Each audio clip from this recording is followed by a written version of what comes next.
തിരഞ്ഞെടുപ്പ് ചൂടിലേക്ക് കേരളം. എൻഡിഎ പ്രകടന പത്രിക പുറത്തിറക്കാൻ അടുത്ത മാസം 6-ന് പ്രധാനമന്ത്രി നരേന്ദ്രമോദി കൊച്ചിയിൽ. തൃശൂരിൽ പത്മജ വേണുഗോപാലും പാലക്കാട് ശോഭാ സുരേന്ദ്രനും ബിജെപി സ്ഥാനാർത്ഥികളാകും. സ്ഥാനാർത്ഥി നിർണയ മാനദണ്ഡങ്ങൾ ഘടകകക്ഷികളെ ബോധ്യപ്പെടുത്താൻ സിപിഎം.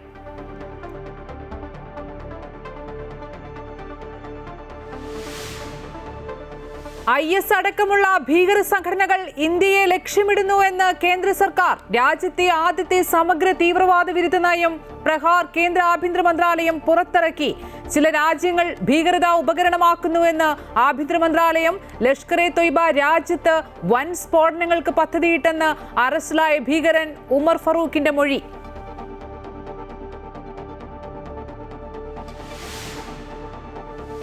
വയനാട് ടൗൺഷിപ്പ് ഉദ്ഘാടനം നീട്ടിവെച്ച് സർക്കാർ. മറ്റന്നാൾ നിശ്ചയിച്ചിരുന്ന ഉദ്ഘാടനം മാർച്ച് 1-ലേക്ക് മാറ്റി. അടിസ്ഥാന സൗകര്യങ്ങൾ പൂർത്തിയാക്കാനുണ്ടെന്ന് വിശദീകരണം.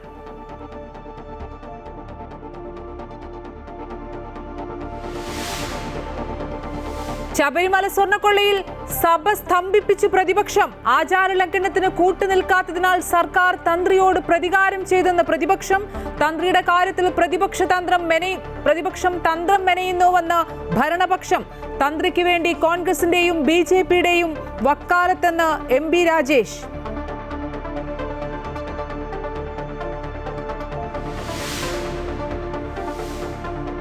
ഇറാൻ അമേരിക്ക യുദ്ധഭീതിക്കിടെ ഇറാനിലെ ഇന്ത്യൻ പൗരന്മാരോട് എത്രയും വേഗം രാജ്യം വിടാൻ കേന്ദ്ര സർക്കാർ നിർദ്ദേശം. മെക്സിക്കോയിൽ സംഘർഷം തുടരുന്നു. വാഹനങ്ങൾക്കും കെട്ടിടങ്ങൾക്കും തീയിട്ടു. പ്രതിഷേധം. മയക്കുമരുന്ന് മാഫിയ തലവനെ സുരക്ഷാ സേന കൊലപ്പെടുത്തിയതിന് പിന്നാലെ ഇന്ത്യക്കാർ ജാഗ്രത പാലിക്കാൻ നിർദ്ദേശം നൽകി വിദേശകാര്യ മന്ത്രാലയം.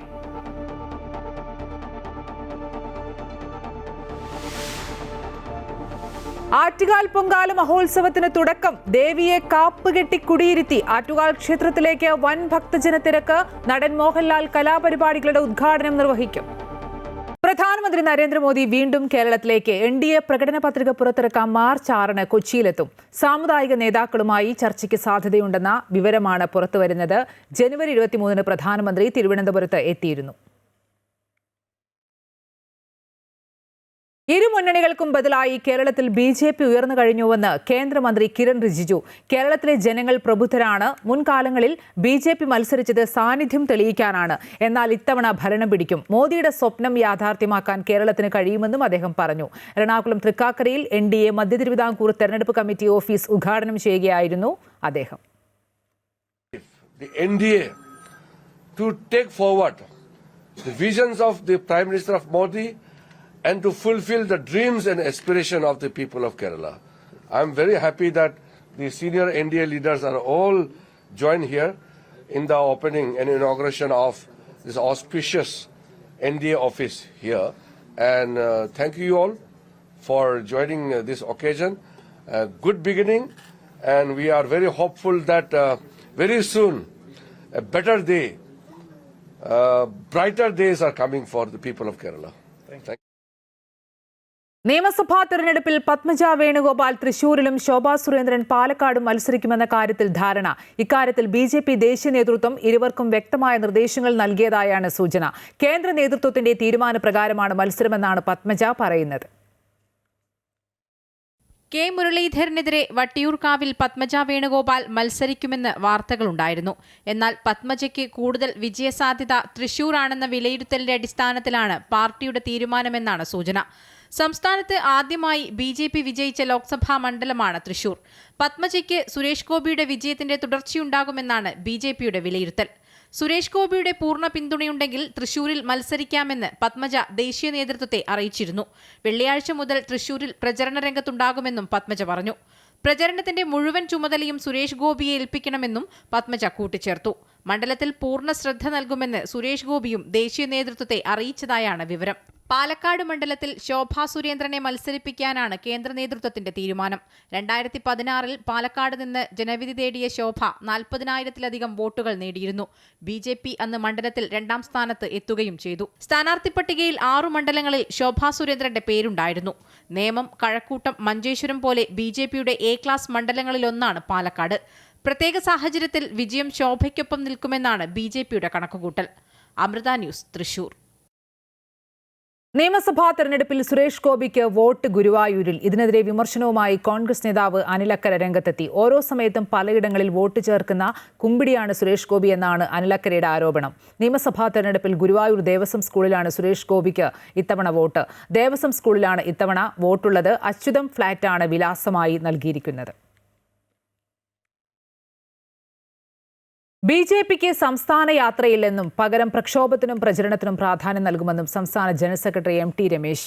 ശബരിമല വിഷയത്തിൽ കേരളത്തിലുടനീളം അയ്യപ്പ ജ്യോതി സംഗമം, ചെങ്ങന്നൂരിൽ വിശ്വാസ ജനസഭ എന്നിവ സംഘടിപ്പിക്കും. മുഖ്യമന്ത്രിയുടെ വീടിന് മുമ്പിൽ വിശ്വാസികളെ അണിനിർത്തുമെന്നും എം.ടി. രമേശ് കണ്ണൂരിൽ പറഞ്ഞു. ബി.ജെ.പിക്ക് യാത്രയൊന്നുമില്ല. ഞങ്ങൾ പ്രക്ഷോഭത്തിലും പ്രചരണത്തിലുമാണ്. ഞങ്ങൾ ശബരിമല വിഷയം ഉയർത്തിപ്പിടിച്ചുകൊണ്ടുള്ള ജ്യോതി സംഗമങ്ങൾ, അയ്യപ്പ ജ്യോതി സംഗമങ്ങൾ കേരളത്തിലുടനീളം സംഘടിപ്പിക്കാൻ വേണ്ടി നിശ്ചയിച്ചിട്ടുണ്ട്. മാർച്ച് മാസത്തിൽ ആ ഒരു പ്രോഗ്രാം കേരളത്തിലെ എല്ലാ ബൂത്തുകളിലും സംഘടിപ്പിക്കണം, എല്ലാ വീടുകളിലും സംഘടിപ്പിക്കണം എന്നാണ് ആലോചിക്കുന്നത്. അതിൻ്റെ ഭാഗമായിട്ട് ചെങ്ങന്നൂരിൽ 28-ാം തീയതി വിശ്വാസ ജനസഭ എന്ന പേരിൽ ഒരു പ്രോഗ്രാം സംഘടിപ്പിക്കുന്നുണ്ട്. മുഖ്യമന്ത്രിയുടെ വീട്ടിന് മുമ്പിൽ അയ്യപ്പ ജ്യോതി പ്രോഗ്രാം സംഘടിപ്പിക്കുന്നുണ്ട്. അങ്ങനെ ചില രാഷ്ട്രീയ പരിപാടികളാണ് ബി.ജെ.പി ആലോചിച്ചിട്ടുള്ളത്. വയനാട് ടൗൺഷിപ്പിന്റെ ഉദ്ഘാടനം മാറ്റിവെച്ചു. ഫെബ്രുവരി 25-ന് തീരുമാനിച്ച ഉദ്ഘാടന ചടങ്ങ് മാർച്ച് 1-ലേക്കാണ് മാറ്റിവെച്ചിരിക്കുന്നത്. ടൗൺഷിപ്പിലേക്കുള്ള അപ്രോച്ച് റോഡിന്റെ നിർമ്മാണം പൂർത്തിയാകാനുണ്ടെന്നും അടിസ്ഥാന സൗകര്യം ഒരുക്കാൻ കുറച്ചുകൂടി സമയം വേണമെന്നുമാണ് വിശദീകരണം. തെരഞ്ഞെടുപ്പ് വിജ്ഞാപനം മാർച്ച് 5-ന് ശേഷമെന്നതും തീരുമാനത്തിന് കാരണമായി വിലയിരുത്തുന്നു.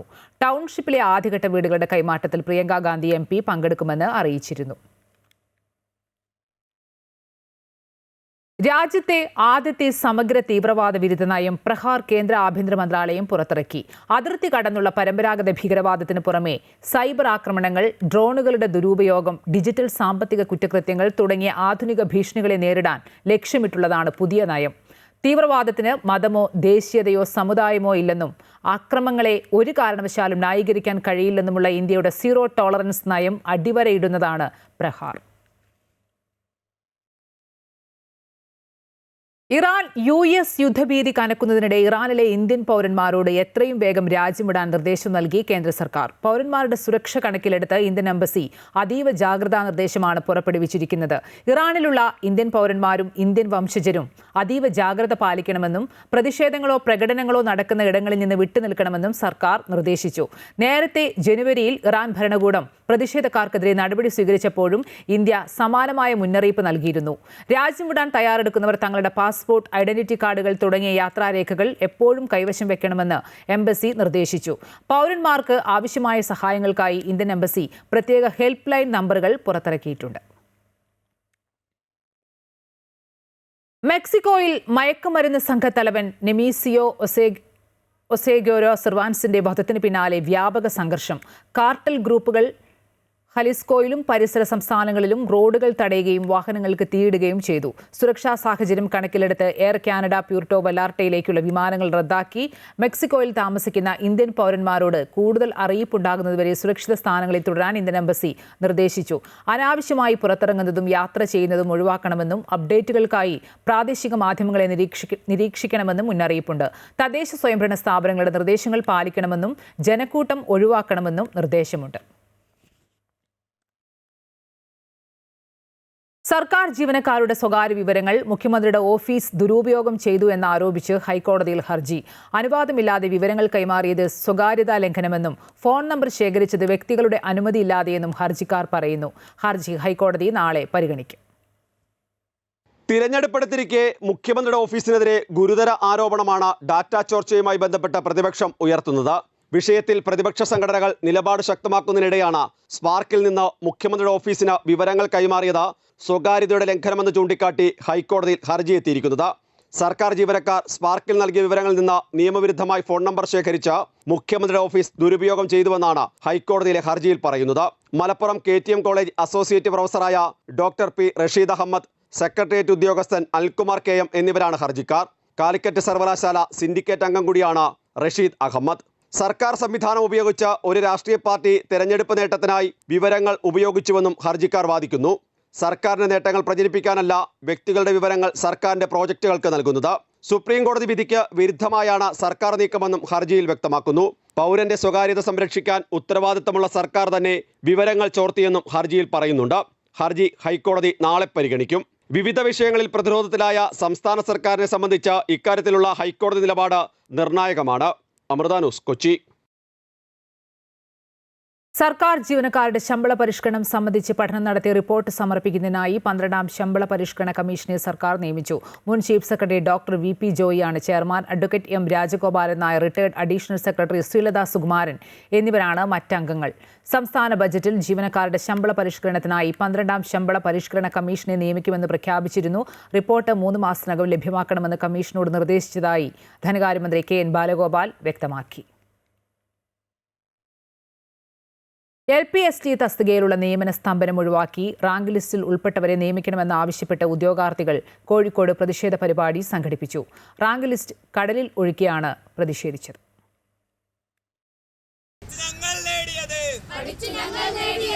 14 ജില്ലകളിലായി LPST നിയമനത്തിനുള്ള റാങ്ക് ലിസ്റ്റ് 9 മാസം മുൻപാണ് നിലവിൽ വന്നത്. എന്നാൽ 8ഓളം ജില്ലകളിൽ ഇതുവരെയും ഒരു നിയമനം പോലും നടന്നിട്ടില്ല. ഉദ്യോഗാർത്ഥികളുടെ ഭാവി ആശങ്കയിലായ സാഹചര്യത്തിലാണ് കോഴിക്കോട് പ്രതിഷേധ പരിപാടി സംഘടിപ്പിച്ചത്. 14 ജില്ലകളിൽ 2025 തസ്തിക നിർണയത്തിന്റെ ഫലമായി ഡിവിഷൻ നഷ്ടപ്പെട്ടതുമൂലം 600-ൽ പരം തസ്തികകളാണ് ഇല്ലാതായത്. സർക്കാർ സ്കൂളുകളിലെ HTV ഒഴിവുകളെല്ലാം ദിവസവേതനക്കാരെ നിയമിച്ചാണ് പ്രവർത്തിക്കുന്നത്.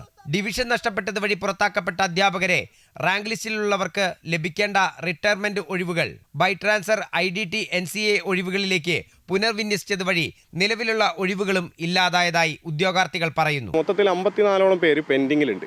ആ 54ഓളം പേരെ നമ്മൾ തിരിച്ച് റിട്ടയർമെന്റ് വേക്കൻസികളിലേക്ക് പുനർവിന്യസിക്കും എന്നാണ് DD ഓഫീസിൽ നിന്നും മറ്റും കിട്ടിയ നമുക്ക് അറിയിപ്പ്. അപ്പോൾ അങ്ങനെ വീണ്ടും റിട്ടയർമെന്റ് വേക്കൻസികളിൽ അവരെ പുനർവിന്യസിച്ച് കഴിഞ്ഞാൽ ഞങ്ങളെ റാങ്ക് ലിസ്റ്റിന് എവിടെയാണ് നിയമനം കൊടുക്കുക എന്നുള്ളൊരു ചോദ്യമാണ് നമ്മൾ ഉന്നയിച്ചുകൊണ്ടിരിക്കുന്നത്. 9 മാസമായി ഇതിൽ 1ാം റാങ്കുകാരന് പോലും ജോലി കിട്ടിയിട്ടില്ല. പുനർവിന്യസിക്കപ്പെട്ട അധ്യാപകരെ എയ്ഡഡ് സ്കൂളുകളിലേതുപോലെ HTV ഒഴിവുകളിലേക്ക് മാറ്റി പ്രസ്തുത ഒഴിവുകൾ റാങ്ക് ലിസ്റ്റിൽ ഉൾപ്പെട്ടവർക്ക് നൽകണമെന്നാണ് ഇവരുടെ ആവശ്യം. ഉദ്യോഗാർത്ഥികൾ കടലിൽ റാങ്ക് ലിസ്റ്റ് ഒഴുക്കി പ്രതിഷേധിച്ചു. നിലവിൽ റാങ്ക് ലിസ്റ്റിൽ ഉൾപ്പെട്ട ഭൂരിഭാഗം പേരും ഉയർന്ന പ്രായപരിധി കഴിഞ്ഞവരാണ്. ഇവർക്കിനി ഒരു അപേക്ഷ നൽകാൻ അവസരമില്ലെന്നും ഉദ്യോഗാർത്ഥികൾ ചൂണ്ടിക്കാട്ടുന്നു. അമൃത ന്യൂസ്, കോഴിക്കോട്. ശബരിമല സ്വർണ്ണക്കൊള്ളയിലും തന്ത്രിയുടെ അറസ്റ്റിലും നിയമസഭ പ്രക്ഷുബ്ധം. പ്രതിപക്ഷം ബഹിഷ്കരിച്ച് പുറത്തേക്കിറങ്ങി. ആചാരലംഘനത്തിന് കൂട്ടുനിൽക്കാത്തതിനാൽ സർക്കാർ പ്രതികാരം ചെയ്തുവെന്ന തന്ത്രിയുടെ ആരോപണം സഭയിൽ ഏറ്റെടുത്ത് പ്രതിപക്ഷം. 40 ദിവസം ജയിലിലടച്ച് തന്ത്രിയോട് സർക്കാർ പ്രതികാരം ചെയ്തുവെന്ന് രമേശ് ചെന്നിത്തല ആരോപിച്ചു. തന്ത്രിയുടെ കാര്യത്തിൽ പ്രതിപക്ഷം തന്ത്രം മെനയുകയാണെന്ന് ഭരണപക്ഷം. തന്ത്രിയുടെ വക്കാലത്ത് UDFും BJPയും ഏറ്റെടുത്തിരിക്കുകയാണെന്ന് മന്ത്രി MP രാജേഷ് പരിഹസിച്ചു. നേറ്റിവിറ്റി കാർഡ് ബില്ലും അബ്കാരി നിയമ ഭേദഗതി ബില്ലും പാസാക്കി 10:30 നിയമസഭ പിരിഞ്ഞു. ഒരിടവേളയ്ക്ക് ശേഷം നിയമസഭ പുനരാരംഭിച്ചപ്പോഴും ശബരിമല വിഷയം തന്നെയാണ് മുഴങ്ങിക്കെട്ടത്. പ്ലക്കാർഡും ബാനറും ഉയർത്തി ചോദ്യോത്തരവേള മുതൽ പ്രതിഷേധം. പ്രതിപക്ഷ നേതാവിന്റെ അഭാവത്തിൽ K. ബാബുവാണ് സഭാ നടപടികളുമായി സഹകരിക്കില്ലെന്ന് അറിയിച്ചത്. തന്ത്രിക്കെതിരെ യാതൊരു തെളിവുമില്ലെന്ന് കോടതി പറഞ്ഞതാണെന്നും സർക്കാർ പക വീട്ടിയതാണെന്നും K. ബാബു ആരോപിച്ചു. ആചാരലംഘനത്തിന് കൂട്ടുനിൽക്കാത്തതിനാൽ സർക്കാർ പ്രതികാരം ചെയ്തുവെന്ന ജാമ്യ ഹർജിയിലെ തന്ത്രിയുടെ ആരോപണം പ്രതിപക്ഷം സഭയിൽ ഏറ്റെടുക്കുകയായിരുന്നു. ആചാര ലംഘനത്തിൽ ഗവൺമെന്റ് നിലപാടിനെ അനുകൂലിച്ചില്ല എന്നുള്ളതിന്റെ പേരിൽ ശബരിമല തന്ത്രിയെ അനാവശ്യമായി 40 ദിവസം ജയിലിൽ അടക്കുകയുണ്ടായി. സാർ, അദ്ദേഹത്തെ കോടതി പറഞ്ഞിട്ടുള്ളത് തെളിവിന്റെ ഒരു കണിക പോലും അദ്ദേഹത്തിന്റെ പേരിലുണ്ടായ ആക്ഷേപങ്ങളിൽ ഇല്ല എന്നുള്ളതാണ്. സാർ, അതുപോലെ തന്നെ അയ്യപ്പ സംഗമം നടത്തിയതിലൂടെ വലിയ സാമ്പത്തിക ക്രമക്കേടുകൾ നടന്നതായി ദേവസ്വം ബോർഡ് നിയോഗിച്ച ഓഡിറ്റർ ഹൈക്കോടതി കൊടുത്ത റിപ്പോർട്ടിലൂടെ തന്നെ തെളിഞ്ഞിരിക്കുകയാണ്. തന്ത്രിയുടെ പേരിൽ പ്രതിപക്ഷം തന്ത്രം മെനയുകയാണെന്നും UDFും BJPയും വക്കാലത്ത് ഏറ്റെടുത്തിരിക്കുകയാണെന്നും മന്ത്രി MP രാജേഷ് ആരോപിച്ചു. തന്ത്രിയെ ഒഴിവാക്കണം എന്നതാണ് പ്രതിപക്ഷത്തിന്റെ നിലപാട്. സാർ, തന്ത്രിക്ക് ശബരിമലയിലെ സ്വർണ്ണക്കേസ് കൊള്ളക്കേസിലെ പ്രതികളിൽ ഒരാളായ തന്ത്രിക്ക് എന്ത് വിശേഷമാണുള്ളത്? സാർ, തന്ത്രിക്ക് 2 വക്കീലന്മാർ പുറത്തുണ്ട്. സഭയ്ക്ക് പുറത്ത് 2 വക്കീലന്മാരുണ്ട്. BJPയുമുണ്ട്, UDFുമുണ്ട്. ഹൈക്കോടതിയുടെ മേൽനോട്ടത്തിൽ നടക്കുന്ന അന്വേഷണത്തെ വിമർശിക്കുന്നതിലൂടെ പ്രതിപക്ഷം കോടതിയെ ചോദ്യം ചെയ്യുകയാണെന്ന് മന്ത്രിമാരായ P. രാജീവും KN. ബാലഗോപാലും പ്രതിരോധിച്ചു. സാർ, ഗവൺമെന്റിന്റെ ഭാഗം വളരെ വ്യക്തമാണ്. തന്ത്രിയാണോ അകത്ത് കിടക്കുന്ന ആരാണോ അവര് പ്രതിയാണെന്നോ പ്രതിയല്ലെന്നോ ഗവൺമെന്റിനെ അത് സംബന്ധിച്ച് യാതൊരു അഭിപ്രായവും ഇല്ല. കാരണം ഈ അന്വേഷണം പൂർണ്ണമായി നടക്കുന്നത് ഹൈക്കോടതി ഡിവിഷൻ ബെഞ്ചിന്റെ മേൽനോട്ടത്തിനകത്ത് മാത്രമാണ്. ഞങ്ങളുടെ മുൻപിൽ അന്വേഷണത്തിന്റെ ഒരു റിപ്പോർട്ടും വരുമില്ല. ചോദ്യോത്തരവേള അവസാനിക്കുന്നതുവരെ നടുത്തളത്തിൽ കുത്തിയിരുന്ന് പ്രതിഷേധിച്ച പ്രതിപക്ഷം പോറ്റിയെ കേറ്റിയെ പാരഡി ഗാനം മുതൽ പ്രേംകുമാറിന്റെ വിമർശനങ്ങൾ വരെ ഉയർത്തിക്കാട്ടി. സോണിയാഗാന്ധിയും ഉണ്ണികൃഷ്ണൻ പോറ്റിയും ഒരുമിച്ചുള്ള ചിത്രങ്ങൾ പതിച്ച പ്ലക്കാർഡുകളുമായാണ് ഭരണപക്ഷം പ്രതിരോധിച്ചത്. പ്രതിഷേധത്തിനൊടുവിൽ സഭ ബഹിഷ്കരിച്ച് പ്രതിപക്ഷം പുറത്തേക്കിറങ്ങി.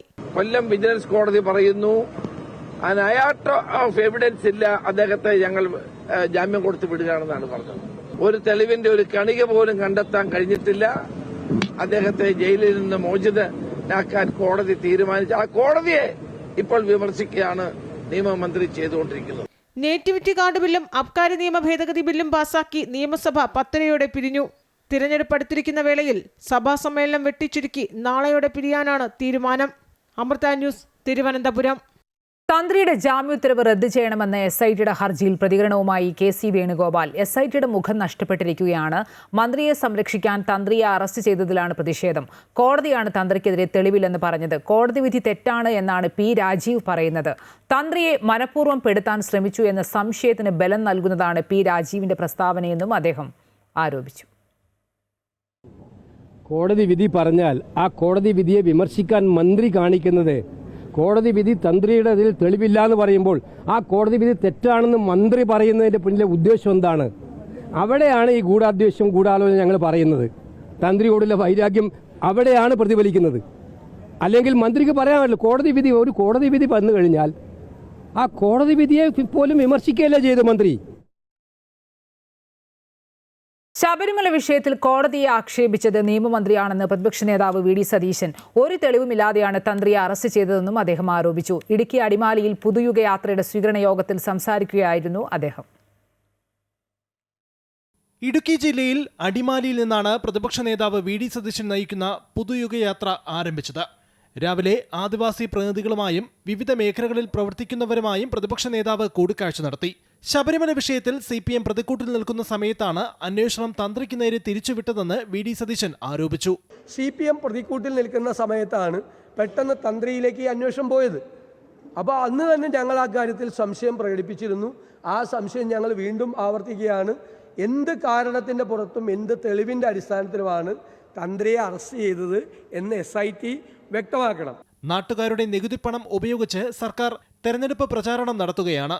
ഇതിനു പുറമെ വ്യാപകമായ ഡേറ്റ മോഷണവും നടക്കുന്നുണ്ട്. വണ്ടാനം മെഡിക്കൽ കോളേജിൽ കത്രിക കുടുങ്ങിയ സംഭവം MV ഗോവിന്ദൻ നിസാരവൽക്കരിക്കുകയാണെന്നും പ്രതിപക്ഷ നേതാവ് ആരോപിച്ചു. നമ്മൾ പറഞ്ഞു ആരോഗ്യ കേരളം വെന്റിലേറ്ററിലാണ്. എന്താണ് ഓരോ ദിവസവും വരുന്ന വാർത്ത? 5 വർഷമായിട്ട് കത്രിക കുടുങ്ങി കിടക്കുകയാണ് വയറ്റിൽ. അതിന് മറുപടിയില്ല. 50 വർഷം കത്രിക കിടന്നാലും കുഴപ്പമില്ല. മനസാക്ഷി ഇല്ലാതിരുന്ന ആളുകളാണ്, ക്രൂരന്മാരാണ് ഈ സർക്കാരിലിരിക്കുന്നവർ. ഇടുക്കിയിലെ അടിമാലി, നെടുങ്കണ്ടം, കുമളി, ചെറുതോണി, തൊടുപുഴ എന്നീ കേന്ദ്രങ്ങളിലായിരുന്നു യാത്രയ്ക്ക് സ്വീകരണം. അമൃത ന്യൂസ്, ഇടുക്കി. ശബരിമല സ്വർണ്ണക്കൊള്ളക്കേസിൽ പ്രതിയായ ദേവസ്വം ബോർഡ് മുൻ അംഗം KP ശങ്കരദാസിന്റെ ജാമ്യഹർജിയിൽ വിധി അടുത്ത മാസം 2-ന്. കട്ടളപ്പാളി ദ്വാരപാലക കേസുകളിൽ പ്രതിയായ KP ശങ്കരദാസിന്റെ ജാമ്യഹർജിയിൽ വാദം കേട്ട കൊല്ലം വിജിലൻസ് കോടതി വിധി പറയാൻ മാർച്ച് 2-ലേക്ക് മാറ്റുകയായിരുന്നു. ഗുരുതര ആരോഗ്യ പ്രശ്നങ്ങൾ ഉള്ളതിനാൽ ജാമ്യം നൽകണമെന്ന് പ്രതിഭാഗം അഭിഭാഷകൻ വാദിച്ചു. അന്വേഷണത്തെ ബാധിക്കുമെന്നതിനാൽ ജാമ്യം അനുവദിക്കരുതെന്നായിരുന്നു പ്രോസിക്യൂഷന്റെ വാദം. ശങ്കരദാസിന്റെ മെഡിക്കൽ റിപ്പോർട്ട് കോടതി സ്വീകരിച്ചു.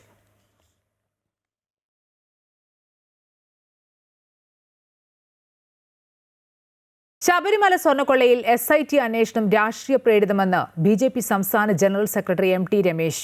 CPI നേതാക്കൾക്കെതിരെ അന്വേഷണം വരാതിരിക്കാൻ ആഭ്യന്തര വകുപ്പ് നിർദ്ദേശം നൽകി.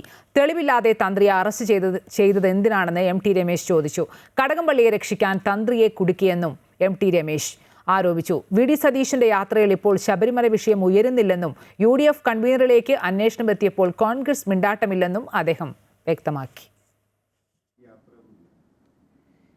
BJPക്ക് യാത്രയൊന്നുമില്ല. ഞങ്ങൾ പ്രക്ഷോഭത്തിലും പ്രചരണത്തിലുമാണ്. ഞങ്ങൾ ശബരിമല വിഷയം ഉയർത്തിപ്പിടിച്ചുകൊണ്ടുള്ള ജ്യോതി സംഗമങ്ങൾ, അയ്യപ്പ ജ്യോതി സംഗമങ്ങൾ കേരളത്തിലുടനീളം സംഘടിപ്പിക്കാൻ വേണ്ടി നിശ്ചയിച്ചിട്ടുണ്ട്. മാർച്ച് മാസത്തിൽ ആ ഒരു പ്രോഗ്രാം കേരളത്തിലെ എല്ലാ ബൂത്തുകളിലും സംഘടിപ്പിക്കണം, എല്ലാ വീടുകളിലും സംഘടിപ്പിക്കണം എന്നാണ് ആലോചിക്കുന്നത്. അതിൻ്റെ ഭാഗമായിട്ട് ചെങ്ങന്നൂരിൽ 28-ാം തീയതി വിശ്വാസ ജനസഭ എന്ന പേരിൽ ഒരു പ്രോഗ്രാം സംഘടിപ്പിക്കുന്നുണ്ട്. മുഖ്യമന്ത്രിയുടെ വീട്ടിന് മുമ്പിൽ അയ്യപ്പ ജ്യോതി പ്രോഗ്രാം സംഘടിപ്പിക്കുന്നുണ്ട്. അങ്ങനെ ചില രാഷ്ട്രീയ പരിപാടികളാണ്. ബലാത്സംഗ കേസിൽ പാലക്കാട് എം.എൽ.എ. രാഹുൽ മാങ്കൂട്ടത്തിലിന്റെ മുൻകൂർ ജാമ്യം റദ്ദാക്കണമെന്നാവശ്യപ്പെട്ട് അന്വേഷണ സംഘം രാഹുൽ അതിജീവിതയെ ഫോണിൽ വിളിച്ചെന്നും ജാമ്യവ്യവസ്ഥ ലംഘിച്ചെന്നും ചൂണ്ടിക്കാട്ടി SIT Thiruvananthapuram first class magistrate കോടതിയിൽ അപേക്ഷ നൽകി. രാഹുൽ ശനിയാഴ്ച നേരിട്ട് ഹാജരാകണമെന്ന് കോടതി നിർദ്ദേശിച്ചു. പരാതിക്കാരിയെയോ സാക്ഷികളെയോ സ്വാധീനിക്കരുതെന്നും അവരുമായി ബന്ധപ്പെടരുതെന്നുമായിരുന്നു ജാമ്യവ്യവസ്ഥയിലെ കർശന ഉത്തരവ്.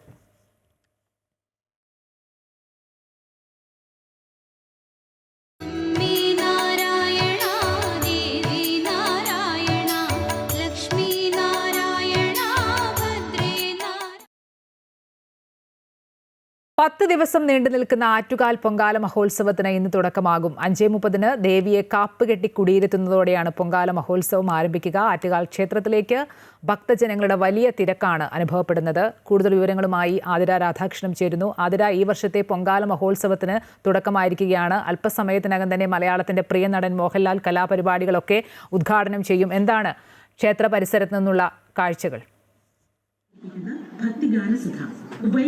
അമ്പിളി, കൃത്യം 5:30 തന്നെ ഈ ആറ്റുകാൽ ദേവി ക്ഷേത്രത്തിൽ ദേവിയെ കാപ്പുകെട്ടി കുടിയിരുത്തുന്ന ചടങ്ങ് പൂർത്തിയായി.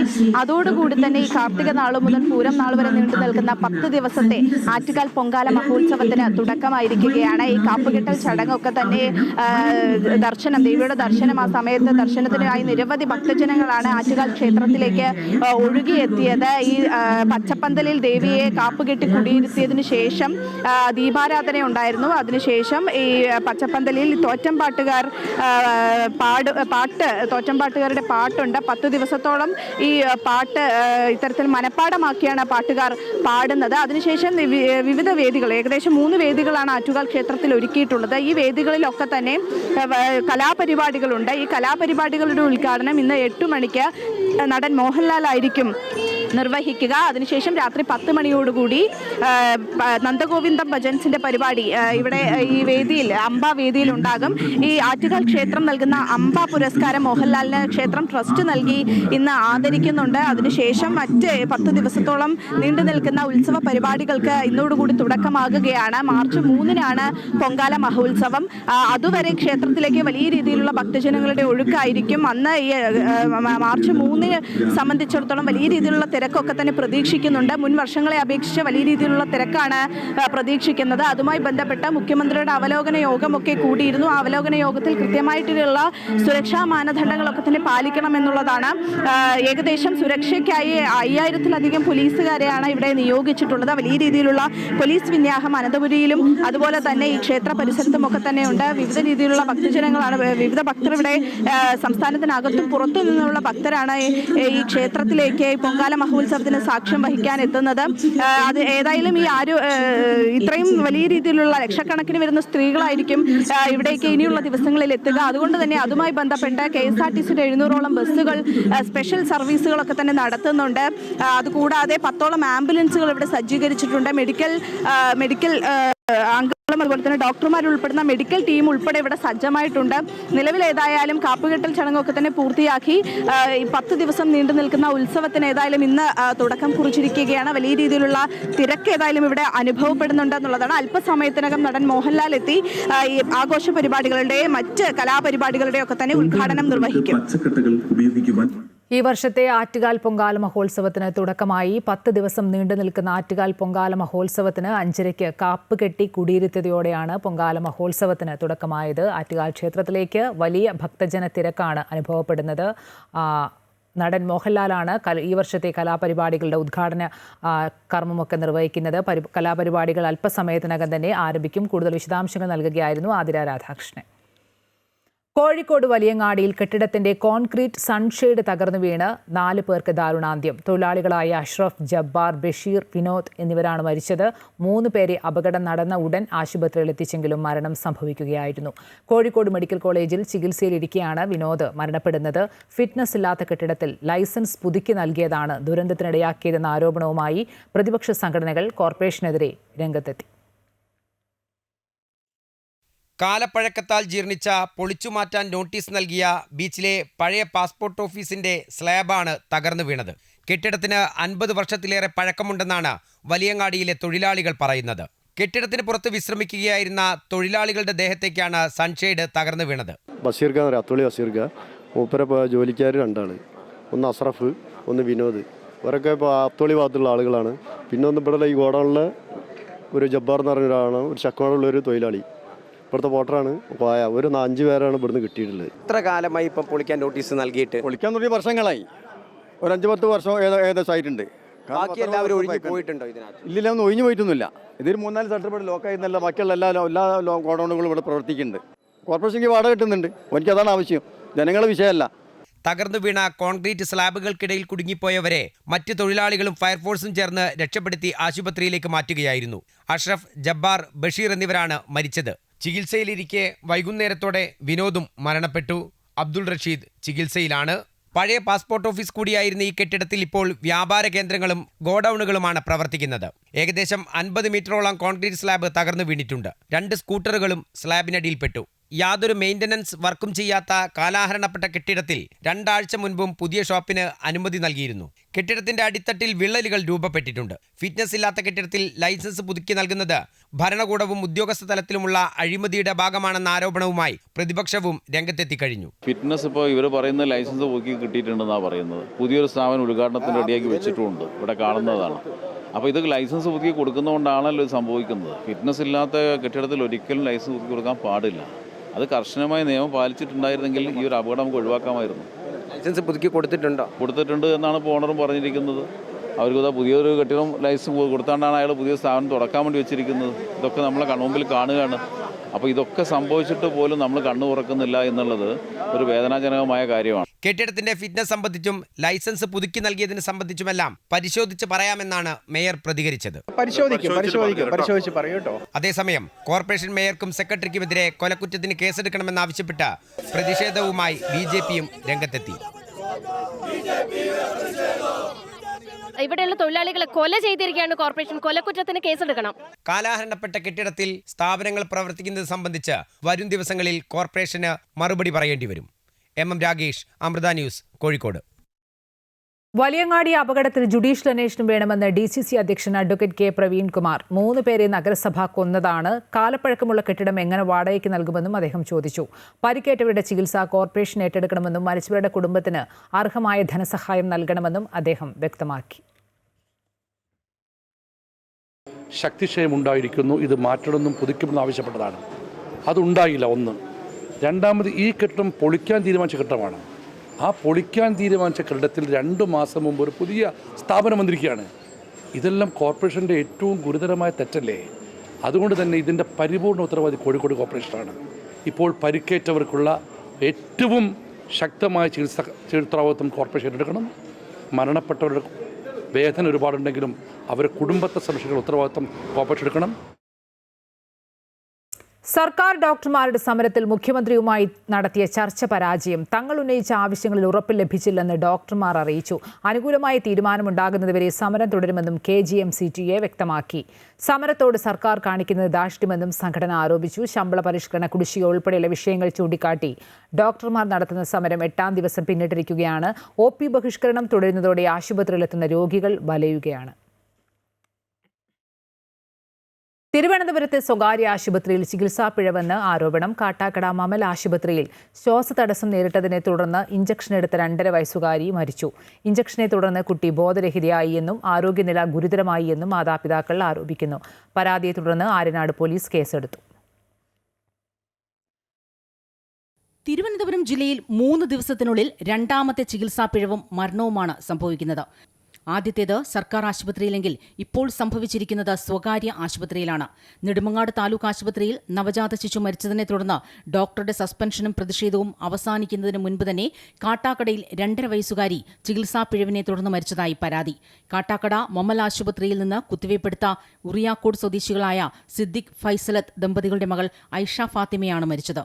ശ്വാസതടസ്സം നേരിട്ടതിനെ തുടർന്ന് ആശുപത്രിയിൽ പ്രവേശിപ്പിച്ച കുട്ടിയുടെ കയ്യിൽ ഇഞ്ചക്ഷൻ എടുത്തതോടുകൂടി ബോധരഹിതയായി എന്നാണ് ബന്ധുക്കൾ പറയുന്നത്. സ്ഥിതി വഷളായതിനെ തുടർന്ന് നെയ്യാർ മെഡിസിറ്റി ആശുപത്രിയിലേക്ക് കൊണ്ടുപോയി. ആശുപത്രിയിലെത്തിയപ്പോഴേക്കും കുട്ടി മരിച്ചിരുന്നു. മെഡിസിറ്റിയിലേക്ക് കൊണ്ടുപോയ ആംബുലൻസിൽ ബന്ധുക്കളെ ആരെയും കയറ്റാൻ ആശുപത്രി ജീവനക്കാർ സമ്മതിച്ചിരുന്നില്ല എന്നാണ് കുട്ടിയുടെ പിതാവ് പറയുന്നത്. ഇത് സംശയം ജനിപ്പിക്കുന്നുവെന്നും ബന്ധുക്കൾ ആരോപിക്കുന്നു. ആര്യനാട് പോലീസ് കേസെടുത്തിട്ടുണ്ട്. പോസ്റ്റ്മോർട്ടത്തിന് ശേഷം മാത്രമേ മരണകാരണം വ്യക്തമാവുകയുള്ളൂ. അമൃത ന്യൂസ്, തിരുവനന്തപുരം. ആരോഗ്യമേഖലയിലെ അനാസ്ഥയ്ക്കെതിരെ നടത്തുന്ന പ്രതിഷേധങ്ങളുടെ ഭാഗമായി യൂത്ത് കോൺഗ്രസ് കാസർഗോഡ് ജില്ലാ കമ്മിറ്റി നേതൃത്വത്തിൽ ജില്ലാ ആശുപത്രിയിലേക്ക് മാർച്ച് നടത്തി. മാർച്ച് നടത്തിയ പ്രവർത്തകർ DMOയെ ഉപരോധിച്ച് മെഡിക്കൽ ഓഫീസിൽ കുത്തിയിരുന്ന് പ്രതിഷേധിച്ചു. ജില്ലാ ആശുപത്രിയിൽ ഉൾപ്പെടെ കാസർഗോട്ടെ വിവിധ സർക്കാർ ആശുപത്രികളിൽ ആവശ്യത്തിന് ഡോക്ടർമാരും ജീവനക്കാരുമില്ലെന്ന് യൂത്ത് കോൺഗ്രസ് പ്രവർത്തകർ ജില്ലാ മെഡിക്കൽ ഓഫീസറോട് പറഞ്ഞു. കേരളം നമ്പർ 1 എന്നത് ഇടത് സർക്കാരിന്റെ പരസ്യം മാത്രമാണ്. യൂത്ത് കോൺഗ്രസ് കാസർഗോഡ് ജില്ലാ പ്രസിഡന്റ് KR കാർത്തികേയൻ, മാർട്ടിൻ ജോർജ് തുടങ്ങിയവർ സമരത്തിന് നേതൃത്വം നൽകി. 2.5 വയസ്സുകാരിയുടെ മരണത്തിൽ ചികിത്സാ പിഴവുണ്ടായിട്ടില്ലെന്ന് മമൽ ആശുപത്രി അധികൃതർ. ആശുപത്രിയിൽ എത്തിച്ചപ്പോൾ തന്നെ കുട്ടിക്ക് കടുത്ത ശ്വാസമുട്ടലുണ്ടായിരുന്നു. ആരോഗ്യനില വഷളായതിനെ തുടർന്ന് കുട്ടിക്ക് അഡ്രിനാലിൻ നൽകി. നെയ്യാർ മെഡിസിറ്റിയിൽ എത്തിച്ചപ്പോൾ കുട്ടിക്ക് നേരിയ പൾസ് ഉണ്ടായിരുന്നതായും ആശുപത്രി വിശദീകരിക്കുന്നു. 11:38 ഇന്നലെ ഉച്ചയ്ക്ക് 11:38 ഈ കുട്ടിയെ മാതാപിതാക്കൾ കൊണ്ടുവന്നപ്പോൾ പനി, ചുമ, ശ്വാസമുട്ടല്, മുഖത്ത് നല്ല നീര്, കണ്ണിന് നീര്, നല്ല തളർച്ചയായിട്ടാണ് കുട്ടിയെ കൊണ്ടുവന്നത്. കുട്ടിയെ പരിശോധിച്ചതിന് ശേഷം നെഞ്ചിൽ മുഴുവൻ കഫം ഉണ്ടെന്ന് മനസ്സിലാക്കുകയും ഞാൻ ഇത് നെബുലൈസ് മരുന്ന് കൊടുക്കുകയും അത് കഴിഞ്ഞിട്ട് കുറച്ച് കഴിഞ്ഞപ്പോൾ കുഞ്ഞിന് തളർച്ച ഉണ്ടായി, ഹാർട്ടും പൾസൊക്കെ കുറയുകയാണ് ചെയ്തത്. അത് കഴിഞ്ഞപ്പോഴത്തേക്കും ഞാനും കാഷ്വാലിറ്റി MOയും എമർജൻസി ഫിസിഷ്യനും കൂടെ കുട്ടിയെ ഇൻറ്റുബേറ്റ് ചെയ്ത് CPR കൊടുത്ത് ഹാർട്ട് റേറ്റ് പിക്കപ്പ് ചെയ്തിട്ട് അടുത്തുള്ള ഹോസ്പിറ്റലിലോട്ട് മാറ്റി അവിടെ വെച്ച് പിന്നെയും ഹാർട്ട് റേറ്റ് താഴ്ന്നു പോവുകയും മരണപ്പെടുകയാണ് ചെയ്തത്. ഞാനും എമർജൻസി ഫിസിഷ്യനും കൂടെ CPR കൊടുക്കുകയാണ്. ഒരാൾ ബാഗ് ചെയ്യുകയും ഒരാൾ ചെസ്റ്റിൽ കംപ്രഷൻ ചെയ്യുകയും ചെയ്യുന്നു. അപ്പോൾ 3 പേർക്കേ കയറാൻ പറ്റുള്ളൂ. മൂന്നാമതായിട്ട് ഒരു ഉമ്മയാണ് കയറിയത്. അവരെ കൊണ്ടുപോയില്ല എന്നുള്ളത് തെറ്റാണ്. 18-ാം തീയതി ഞങ്ങൾ പിന്നീട് അറിഞ്ഞതാണ്. 18-ാം തീയതി കുട്ടിക്ക് ശ്വാസം മുട്ടലും തളർച്ചയും ഒക്കെ ആയിട്ട് വന്നിട്ടുണ്ടായിരുന്നു. അതിവിടെ അല്ല വന്നത്, പുറത്തുള്ള ഒരു ആശുപത്രിയിലാണ് പോയത്. അത് കഴിഞ്ഞ് 19-ാം തീയതി ഇവിടെ വരികയും കഫക്കെട്ടിനുള്ള മരുന്നും എല്ലാം കൊടുത്ത് ബ്ലഡ് ടെസ്റ്റ് ചെയ്യാൻ പറയുകയും ചെയ്തായിരുന്നു. അവർ ടെസ്റ്റ് ചെയ്യാൻ തയ്യാറായില്ല. 21-ാം തീയതി വീണ്ടും തൊട്ടടുത്തുള്ള കണ്ണാശുപത്രിയിൽ പോയി ടെസ്റ്റ് ചെയ്തു. അതിനുശേഷം 22-ാം തീയതി എൻ്റെ അടുത്ത് വന്നു. ഞാൻ ഇന്നലെ ആദ്യമായിട്ടാണ് ഈ കുട്ടിയെ കാണുന്നത്. ബ്ലഡ് ടെസ്റ്റ് ചെയ്തതിൽ കൗണ്ടൊക്കെ വളരെ കൂടുതലായിരുന്നു. 15,000 ഒക്കെ ഉണ്ടായിരുന്നു കൗണ്ട്. വണ്ടാനം മെഡിക്കൽ കോളേജിലെ ചികിത്സാ പിഴവിൽ മെഡിക്കൽ ബോർഡ് രൂപീകരിച്ച ശേഷം മാത്രം കൂടുതൽ നടപടികളിലേക്ക് കടക്കാൻ പോലീസ്. ശസ്ത്രക്രിയ നടത്തിയ ഡോക്ടർ J. ഷാഹിദ ഉൾപ്പെടെയുള്ളവരെ കേസിൽ പ്രതി ചേർക്കുന്നത് ഇതിനുശേഷം മാത്രമായിരിക്കും. മെഡിക്കൽ ലീഗൽ വിദഗ്ധ സമിതി രൂപീകരിക്കാൻ പോലീസ് ഇന്ന് DMOയ്ക്ക് കത്ത് നൽകും. അമ്പലപ്പുഴ DYSP KN രാജേഷ് ജില്ലാ മെഡിക്കൽ ഓഫീസർക്കാണ് കത്ത് നൽകുക. ആരോഗ്യ വിദഗ്ധർ, ഡോക്ടർമാരുടെ പ്രതിനിധി ഉൾപ്പെടെ ഈ സമിതിയിൽ അംഗമാകും. സമിതിയുടെ നിർദ്ദേശങ്ങൾക്കനുസരിച്ചാകും പോലീസിന്റെ തുടർ നടപടികൾ. ഉഷയുടെ വയറ്റിൽ കത്രിക കുടുങ്ങിയ സംഭവത്തിലെ അന്വേഷണ റിപ്പോർട്ട് അത്ഭുതപ്പെടുത്തുന്നതെന്ന് KC വേണുഗോപാൽ MP. കുറ്റക്കാരെ വെള്ളപൂശാനാണ് അന്വേഷണ കമ്മിറ്റി. കത്രിക ഉഷ സ്വന്തമായി വയറ്റിൽ കയറ്റിയതാണോ എന്നും KC വേണുഗോപാൽ ചോദിച്ചു. അതേസമയം ശബരിമല സ്വർണ്ണക്കൊള്ള കേസിൽ മന്ത്രിയെ സംരക്ഷിക്കാൻ തന്ത്രിയെ അറസ്റ്റ് ചെയ്തതിലാണ് പ്രതിഷേധമെന്ന് KC വേണുഗോപാൽ വ്യക്തമാക്കി. സർക്കാർ ആശുപത്രികളെ മോശമാക്കാൻ ഉദ്ദേശമില്ലെന്ന് വ്യക്തമാക്കിയ KC വേണുഗോപാൽ തകരാറിലായ സിസ്റ്റം പരിഹരിക്കാൻ ശ്രമിക്കണമെന്നും ആവശ്യപ്പെട്ടു. വിമർശനം ഉന്നയിക്കുന്നവരെ കുറ്റപ്പെടുത്തിയിട്ട് കാര്യമില്ല. ആരോഗ്യമന്ത്രി സ്ത്രീയായതുകൊണ്ട് വേട്ടയാടപ്പെടുന്നുവെന്ന പ്രചാരണം അംഗീകരിക്കാനാവില്ല. ചികിത്സാ പിഴവിന് ഇരയായ ഉഷയും ഹർഷീനയും സ്ത്രീകളാണ്. അവർക്കും അവകാശങ്ങളുണ്ട്. ജെൻഡർ കാർഡ് ഇറക്കിയിട്ട് കാര്യമില്ലെന്നും KC വേണുഗോപാൽ പ്രതികരിച്ചു. കേരളത്തിൻ്റെ ആരോഗ്യ മേഖല അനാസ്ഥയുടെ പിടിയിലാണെന്നതിന് സംശയമില്ല. പിടിപ്പുകൾ അതിൻ്റെ പര്യായമായി മാറിയിരിക്കുകയാണിത്. അതിൻ്റെ സംഭവങ്ങൾ ഒരു സ്ഥലത്തല്ല, ഒരു സ്ഥലത്ത് നമുക്ക് മനസ്സിലാകുമ്പോൾ ഇതെല്ലാം വരുമ്പോൾ ഒറ്റപ്പെട്ടതാണെന്ന് പറഞ്ഞ് ഒഴിഞ്ഞു മാറുകയല്ല വേണ്ടത്. ഉഷ ഒരു സ്ത്രീയല്ലേ, അവർക്ക് സ്ത്രീയുടെ അവകാശങ്ങളൊന്നുമില്ലേ? ഈ ഇത്തരം സംഭവങ്ങളുമായി ബന്ധപ്പെട്ട് ഇത്തരം കാര്യങ്ങൾ ഉന്നയിക്കപ്പെട്ടവരെല്ലാം സഹോദരിമാരല്ലേ? നമുക്കൊരു കുറ്റം വന്നു കഴിഞ്ഞാൽ ആ കുറ്റത്തെ ഏതെങ്കിലും കാണിച്ച്, ജാതി കാണിച്ച്, ജെൻഡർ കാണിച്ച്, മറ്റെന്തെങ്കിലും കാർഡ് കാണിച്ച് ന്യായീകരിക്കാൻ ശ്രമിക്കുകയല്ല വേണ്ടത്. ഞാൻ ആദ്യം പറഞ്ഞതാണ്, അബദ്ധം പറ്റിപ്പോയാൽ അല്ലെങ്കിൽ തെറ്റുപറ്റിപ്പോയാൽ അത് തെറ്റാണെന്ന് പറഞ്ഞ് തിരുത്താൻ ശ്രമിക്കുമ്പോഴാണ് സിസ്റ്റം നന്നാവുക. ഈ തെറ്റല്ല എന്ന് പറഞ്ഞുകൊണ്ട് വീണ്ടും തെറ്റുകളിലേക്ക് വഴുതി വീഴാനാണ് അവർ ആഗ്രഹിക്കുന്നതെങ്കിൽ അവരോട് എന്ത് പറയാൻ? അവരെ നന്നാക്കാൻ ആര് വിചാരിച്ചാലും പറ്റില്ല. കൊച്ചി അമൃത ആശുപത്രിയിൽ ചികിത്സയിൽ കഴിയുന്ന ഉഷയെ സന്ദർശിച്ച ശേഷം മാധ്യമങ്ങളോട് സംസാരിക്കുകയായിരുന്നു അദ്ദേഹം. ഉഷയുടെ ചികിത്സാ കാര്യത്തിൽ ഗൗരവം മനസ്സിലാക്കി അടിയന്തര ചികിത്സ ഉറപ്പുവരുത്തിയ കൊച്ചി അമൃത ആശുപത്രിയോട് നന്ദി അറിയിക്കുന്നതായും KC വേണുഗോപാൽ പറഞ്ഞു. ഗവൺമെൻറ് ഭാഗത്ത് യാതൊരു ചലനവും കാണാത്തപ്പോഴാണ് ഞാനൊരു ആംബുലൻസ് അയച്ചിട്ട് അമൃത ആശുപത്രിയുമായിട്ട് സംസാരിച്ച് അവരെ ഇങ്ങോട്ടേക്ക് അയച്ചത്. എനിക്ക് അമൃത ആശുപത്രിയോട് വളരെയധികം നന്ദിയുണ്ട്. അവരെല്ലാ കാര്യങ്ങളും ഈ കാര്യത്തിൻ്റെ ഗൗരവം മനസ്സിലാക്കി, സെൻസിറ്റിവിറ്റി മനസ്സിലാക്കി അവരാവശ്യമായിട്ടുള്ള ചികിത്സകൾ ചെയ്തു കൊടുത്തു.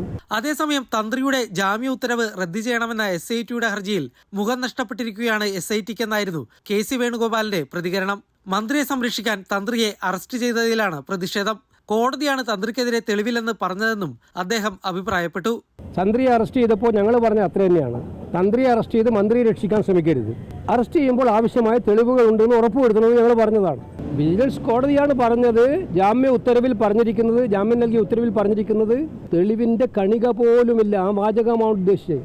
കോടതി വിധി തെറ്റാണെന്നാണ് പി രാജീവ് പറയുന്നത്. തന്ത്രിയെ മനഃപൂർവ്വം പെടുത്താൻ ശ്രമിച്ചുവെന്ന സംശയത്തിന് ബലം നൽകുന്നതാണ് പി രാജീവിന്റെ പ്രസ്താവനയെന്നും KC വേണുഗോപാൽ പറഞ്ഞു. അമൃത ന്യൂസ്, കൊച്ചി. സനാതനധർമ്മത്തിലെ ഏറ്റവും വലിയ ശക്തി മാതൃത്വത്തിൻ്റെതാണെന്ന് മാതാ അമൃതാനന്ദമയി മഠം ഡൽഹി മഠാധിപതി ബ്രഹ്മചാരി മോക്ഷാമൃത ചൈതന്യ. ഡൽഹിയിൽ നടന്ന ആദിയോഗി ഹിന്ദു സമ്മേളനത്തിൽ സംസാരിക്കുകയായിരുന്നു അദ്ദേഹം. ഭാരതീയ സംസ്കാരത്തിലെ സ്ത്രീ ശാക്തീകരണവും ഗൃഹസ്ഥാശ്രമവും എന്ന വിഷയത്തിൽ പ്രഭാഷണം നടത്തുമ്പോഴാണ് മാതൃത്വം എന്നത് ഇന്ത്യയിലെ സ്ത്രീ ശാക്തീകരണത്തിന്റെ കാതലെന്ന് ബ്രഹ്മചാരി മോക്ഷാമൃത ചൈതന്യ പറഞ്ഞത്. സദ്ഗുരു ശ്രീ മാതാമൃതാനന്ദമയി ദേവി എപ്പോഴും പറയുന്നത് പോലെ സ്ത്രീയുടെ ശക്തി മാതൃത്വം തന്നെയാണ്. പാശ്ചാത്യ രീതികൾ പിന്തുടരുന്നവർ സ്ത്രീ ശാക്തീകരണത്തെ പാശ്ചാത്യ ഫെമിനിസത്തോട് ചേർത്ത് വയ്ക്കുകയാണ്. സ്ത്രീ ശാക്തീകരണം എന്നത് പുരുഷനെ അനുകരിക്കലല്ലെന്നും അത് സ്ത്രീയുടെ സഹജമായ കരുത്തും മാതൃത്വവും തിരിച്ചറിയലാണെന്നും ബ്രഹ്മചാരി മോക്ഷാമൃത ചൈതന്യ പറഞ്ഞു. അമ്മ പറയുന്നത് പോലെ പുരുഷന്മാരുടെ കാർബൺ കോപ്പി ആകാതെ മാതൃത്വവും സ്വത്വബോധവും നിലനിർത്തി സ്ത്രീകൾ മുന്നോട്ടു പോകണം. സ്ത്രീകൾക്ക് ആവശ്യമായ അവസരങ്ങളും വിഭവങ്ങളും ബഹുമാനവും പുരുഷന് തുല്യമായി തന്നെ ലഭ്യമാക്കുന്നുണ്ട്. അമൃതശ്രീ ഉൾപ്പെടെയുള്ള അമ്മയുടെ പദ്ധതികൾ സ്ത്രീ ശാക്തീകരണത്തിന്റെ കരുത്തു പകരുന്നതാണെന്നും അദ്ദേഹം പറഞ്ഞു. ഭാരതീയ നാരി की सबसे बड़ी शक्ति है उसका मातृत्व. इसीलिए नारी शक्ति के पर्यायवाची रूप के हम मातृशक्ति भी कहते हैं. नारी शक्ति को एक पर्यायवाची शब्द के रूप में अम्मा जैसे महात्मा अपने जीवन के द्वारा हमारे हृदयों में उस मातृत्व की शक्ति को जगाने का सतत प्रयास करते हैं कि अगर नारी अपनी मातृत्व शक्ति को पहचान ले तो वो विश्व में सबसे ऊंचे शिखर पर पहुंच सकती है. मातृशक्ति का अर्थ केवल बच्चे पैदा करना नहीं है. मातृशक्ति में सृजन के साथ साथ निस्वार्थता, त्याग, करुणा और मार्गदर्शन देने की क्षमता भी निहित है. വിവാഹം വെറുമൊരു ആഡംബര ചടങ്ങായി മാറുന്നതിനെ അദ്ദേഹം വിമർശിച്ചു. കുടുംബം യാഥാർത്ഥ്യമാക്കാൻ സനാതനധർമ്മത്തിലൂടെ കഴിയൂവെന്നും അദ്ദേഹം ഓർമ്മിപ്പിച്ചു. ഗർഭസംസ്കാരം എന്നത് അമ്മയുടെ ഗർഭപാത്രത്തെ ക്ഷേത്രം പോലെ കാണുന്ന ഒന്നാണ്. പക്ഷേ ആധുനിക കാലത്ത് അതിന് മാറ്റം വന്നു. തിരുത്തലുകൾക്ക് ഇനിയും സമയമുണ്ടെന്നും അദ്ദേഹം ഓർമ്മിപ്പിച്ചു. അമൃത ന്യൂസ്, ന്യൂഡൽഹി. ധനകാര്യ സ്ഥാപനമായ UGS ഗോൾഡ് ലോണിന്റെ പുതിയ ശാഖ മലപ്പുറം കോട്ടപ്പടിയിൽ ആരംഭിച്ചു. ചലച്ചിത്ര താരം ധ്യാൻ ശ്രീനിവാസൻ ഉദ്ഘാടനം നിർവഹിച്ചു. MLA P. ഉബൈദുള്ള, മലപ്പുറം നഗരസഭാ ചെയർപേഴ്സൺ അഡ്വക്കേറ്റ് റിൻഷ എന്നിവർ ഉൾപ്പെടെ നിരവധി പേർ ചടങ്ങിൽ പങ്കെടുത്തു. ഉദ്ഘാടന ദിനത്തിൽ ഷോറൂം സന്ദർശിച്ചവർക്കും സ്ഥാപനത്തിന്റെ സോഷ്യൽ മീഡിയ പേജുകൾ സന്ദർശിച്ചവർക്കും നറുക്കെടുപ്പിലൂടെ 3 ഐഫോണുകൾ സമ്മാനിച്ചു. കുറഞ്ഞ പലിശ നിരക്കിൽ ലളിതമായ നടപടിക്രമങ്ങളിലൂടെ ഗ്രാമീണ മേഖലയിലെ ജനങ്ങൾക്ക് സാമ്പത്തിക പിന്തുണ നൽകുകയാണ് UGS ലോണിന്റെ ലക്ഷ്യമെന്ന് MD അജിത് പാലാട്ട് പറഞ്ഞു. 2026 എന്ന് പറയുന്നത് പുതിയൊരു ബ്രാൻഡ് അംബാസഡർ വന്ന്, അതായത് സൗത്ത് ഇന്ത്യ അല്ലെങ്കിൽ പാൻ ഇന്ത്യ മുഴുവൻ അറിയപ്പെടുന്ന തൃഷ കൃഷ്ണനെ പോലെ ഒരു ബ്രാൻഡ് അംബാസഡർ വന്ന് ആദ്യത്തെ ഉദ്ഘാടനമാണ്. ന്യൂ ഇയറിലെ ആദ്യത്തെ ബ്രാഞ്ചിൻ്റെ ഉദ്ഘാടനമാണ് മലപ്പുറം ബ്രാഞ്ച്. അപ്പോൾ ഞങ്ങളെ സംബന്ധിച്ച് ഞങ്ങളെല്ലാം വളരെ എക്സൈറ്റഡ് ആണ്. അതോടൊപ്പം മലപ്പുറത്തിൻ്റെ എല്ലാ സാമ്പത്തിക ആവശ്യങ്ങൾക്കും ഇനി ഒരു വഴിയുണ്ട്, UGS ഗോൾഡ് ലോൺ എന്നുള്ളൊരു ക്യാമ്പയിനും ഞങ്ങൾ സ്റ്റാർട്ട് ചെയ്തിട്ടുണ്ട്. നല്ല രീതിയിലുള്ള റെസ്പോൺസാണ് നമുക്ക് ലഭിച്ചുകൊണ്ടിരിക്കുന്നത്. അതോടൊപ്പം വളരെ വ്യത്യസ്തമായി ഞങ്ങൾ ഒരു ക്യാമ്പയിൻ കൂടി ഞങ്ങൾ ചെയ്തിരുന്നു. UGSനെ സംബന്ധിച്ച് പറയുകയാണെങ്കിൽ ഞങ്ങളുടെ ബ്രാഞ്ച് വിസിറ്റ് ചെയ്യുന്നവർക്കും, ഉദ്ഘാടന ദിവസം നമ്മുടെ ബ്രാഞ്ച് വിസിറ്റ് ചെയ്യുന്നവർക്കും, നമ്മുടെ കസ്റ്റമേഴ്സിനും, അതോടൊപ്പം നമ്മുടെ പേജ് ഫോളോ ചെയ്യുന്ന FB ഇൻസ്റ്റാ പേജ് ഫോളോ ചെയ്യുന്നവർക്കൊക്കെ നമ്മളൊരു iPhone 17 സമ്മാനമായിട്ട് ലക്കി ഡ്രോയിൽ കൊടുക്കാൻ ഞങ്ങൾ ഉദ്ദേശിച്ചിട്ടുണ്ട്. അപ്പോൾ ഞങ്ങളെല്ലാവരും വെയിറ്റിംഗ് ആണ്. അതോടൊപ്പം ഞങ്ങളുടെ നല്ല നല്ല സ്കീമുകൾ ഞങ്ങൾ ചെയ്യുന്നത് മെയിനായിട്ട് ഗോൾഡ് ലോണുകൾ 4%, അതോടൊപ്പം 7%, അതോടൊപ്പം മാർക്കറ്റ് റേറ്റിൻ്റെ ഏകദേശം 90% നമ്മൾ ഗോൾഡിൻ്റെ റേറ്റ് നമ്മൾ ലെൻഡ് ചെയ്യുന്നുണ്ട്. അതോടൊപ്പം ഇൻവെസ്റ്റേഴ്സിനും നല്ല രീതിയിൽ ആകർഷകമായ റിട്ടേൺസ് ഞങ്ങൾ ഈ വേളയിൽ കൊടുക്കുന്നുണ്ട്.